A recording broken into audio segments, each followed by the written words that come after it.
El aviso llegó a las 3:47 de la tarde del Día de Acción de Gracias, cuando la casa de mis padres en un suburbio de Chicago estaba llena del ruido habitual de una familia que celebra sin mirar demasiado a quien deja atrás. El asunto del correo era claro y devastador. Detección de transferencia no autorizada de derechos de patente, investigación federal iniciada. Yo estaba sentada en la sala, rodeada por risas, copas y conversaciones que no me incluían realmente. Mi hermana mayor, Victoria, dominaba el sofá principal hablando con orgullo de su última comisión inmobiliaria por una propiedad frente al lago. Su esposo, James, comentaba con naturalidad los rendimientos de su fondo de inversión como si fueran chistes privados de éxito. Mi hermano menor, Kyle, enseñaba fotos de Mónaco financiadas, según él, por sus criptomonedas. Mis padres los miraban con orgullo, como si el éxito tuviera 3 formas claras y yo no estuviera incluida en ninguna. Yo era la que trabaja con computadoras, la que nadie entendía, la que nadie preguntaba demasiado. Incluso mi tía Linda lo resumía sin malicia: Sara hace cosas de soporte técnico, ¿verdad? Ya no corregía a nadie. Era más fácil dejar que creyeran que arreglaba impresoras, mientras la verdad vivía en silencio. Yo era ingeniera investigadora en sistemas de energía renovable, doctora en ingeniería eléctrica, con 6 años de trabajo en una tecnología de paneles solares capaz de aumentar la eficiencia en un 43% y reducir costos de fabricación en un 60%. Las patentes estaban registradas a mi nombre, aprobadas hacía 8 meses, y en negociaciones avanzadas con un consorcio energético valorado en millones. Pero en esa casa, nada de eso importaba. Para ellos, lo mío era ese proyecto raro. Hasta que el correo volvió a vibrar en mi pantalla y el mundo cambió. Mientras la familia seguía celebrando, leí la notificación otra vez.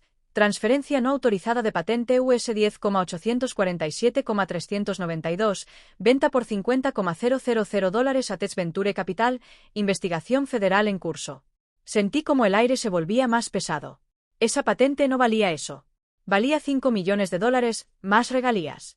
Me levanté despacio, con el teléfono en la mano, atravesando la sala como si cada paso pesara más que el anterior.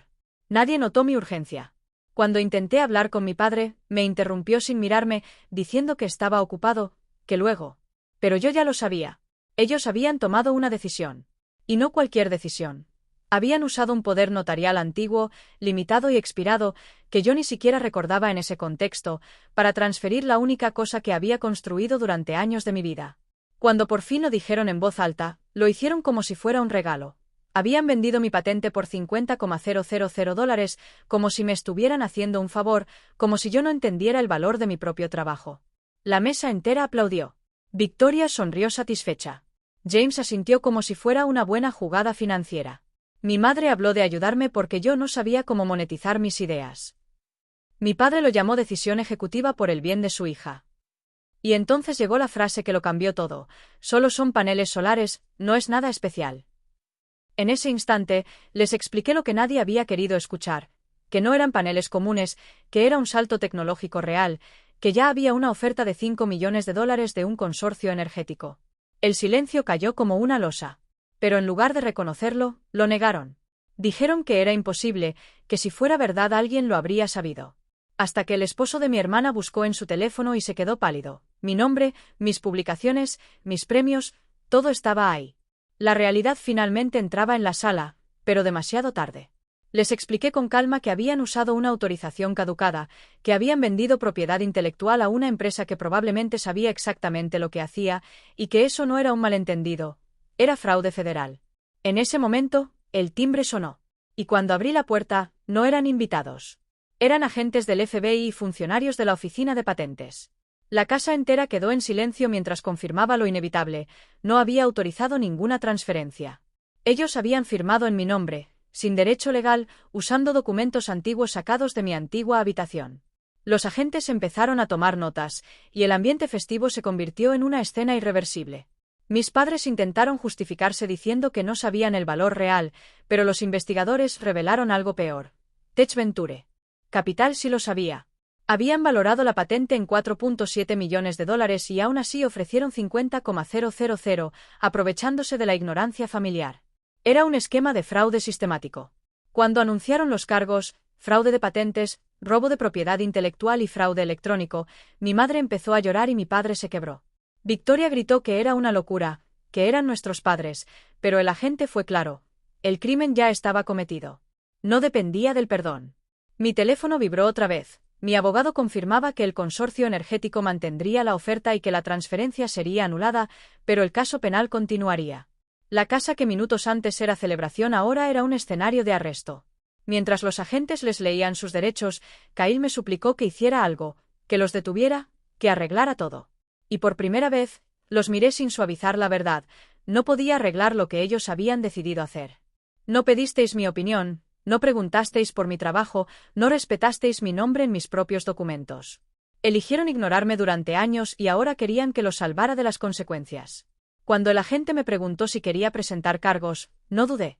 Dije que sí, que cooperaría en todo, que también demandaría por daños. El silencio que siguió fue más fuerte que cualquier grito. Mientras se llevaban a mis padres esposados, mi familia me miraba como si no me reconociera.